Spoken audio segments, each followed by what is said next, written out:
Bueno, si el Freud de la primera tópica es un Freud optimista, o sea, el Freud que piensa el aparello psíquico como consciente, preconsciente, inconsciente, es claramente optimista porque piensa que la causa inconsciente puede ser descifrada a partir de la asociación del paciente y de interpretación do analista. La propia práctica lo lleva a Freud a un pesimismo, es decir, que comienza a ver que por más que él intente de descifrar el síntoma, queda un resto sintomático. Es decir, hay un resto de sufrimiento, de síntoma que fa sufrir al paciente que se repite y por más que se lo intente interpretar, continúa se repitiendo.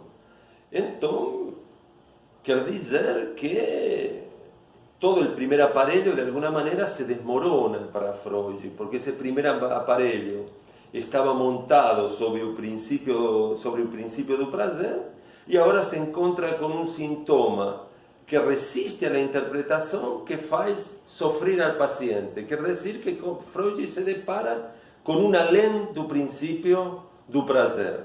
Se depara con que el sujeito está dividido contra sí propio, que no solo no busca o bem, sino que busca o mal, que repite aquilo que lo faz sofrer.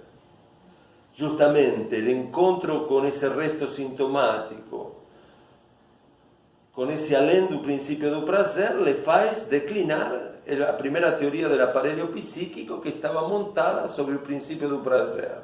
Lo lleva a formular agora un nuevo modelo pulsional, que va a ser la pulsión de vida y la pulsión de morte, y le va a exigir a Freud construir un nuevo aparelho psíquico que dé lugar a este além do principio do prazer, que dé lugar al nuevo modelo pulsional que presenta su teoría, la pulsión de vida y centralmente a la pulsión de morte. Es a partir de aquí que Freud va a constituir su segunda tópica, formada por el iso, el eu y el supereu. Entonces, en relación a esto, ¿cuál va a ser la operación de Lacan? ¿Cuál es el lugar que tiene Lacan en relación a la obra freudiana? ¿Qué quiere decir eso? Que Freud, que ha descubierto el inconsciente, que ha fundado una práctica para dar lugar a las manifestaciones del inconsciente y encontrar la causa que hace sufrir al ser humano, partía de herramientas teóricas que no estaban a la altura de esta práctica. ¿Qué quiero decir con eso? Que Freud era un hombre del siglo XIX, estaba influenciado por la termodinámica, tenía una formación biologicista, estaba influenciado por la antropología evolucionista del siglo XIX, por Fraser.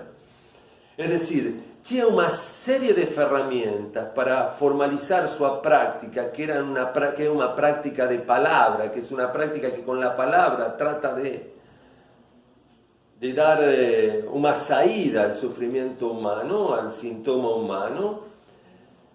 Formaliza esa práctica de palabra con herramientas que no están en sintonía con esa práctica de palabra. Entonces, la propia obra de Freud puede dar lugar a lecturas que se desvíen de la práctica freudiana, porque esa obra está construida con herramientas que no están en sintonía con su propia práctica.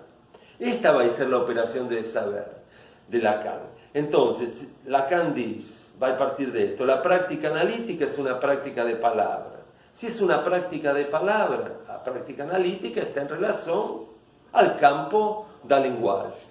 Entonces, va a tomar como herramienta a lingüística de Saussure, va a tomar como herramienta a antropología estructural de Lévi-Strauss, que también estaba ancorada a fonología de un lingüista ruso que se llamó Ramón Jacobson, y con estas herramientas, Saussure, Lévi-Strauss, Jacobson, Lacan va a intentar de formalizar ese genio freudiano que descubrió el inconsciente y que creó una nueva práctica para pôr à tona ese inconsciente, que es la práctica analítica.